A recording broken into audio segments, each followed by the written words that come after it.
ಈ ವೇದಿಕೆಯ ಮುಂಭಾಗದ ಏನು ಶಾಮಿಯಾನದ ಕಾರಿಡಾರ್ನಲ್ಲಿ ಈ ಸ್ಪರ್ಧೆಯ ಸಂಬಂಧಿಸಿದ ಕೋರ್ ಕಮಿಟಿಯ ಹೊರತಾಗಿ ಬೇರೆ ಯಾರು ಒಳಗಡೆ ಪ್ರವೇಶ ಮಾಡಬೇಡಿ, ದಯವಿಟ್ಟು ಗಮನದಲ್ಲಿ. ಕೋರ್ ಕಮಿಟಿಯ ಸದಸ್ಯ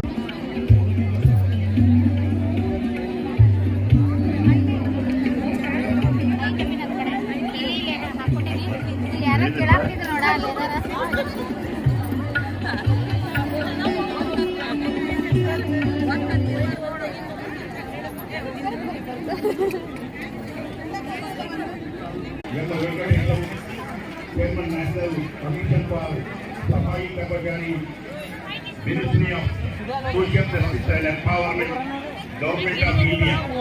ಇವತ್ತು ಸಹಯೋಗ ನಮ್ಮೊಂದಿಗೆ ಸಾಮಾಜಿಕ ನ್ಯಾಯ ಮತ್ತು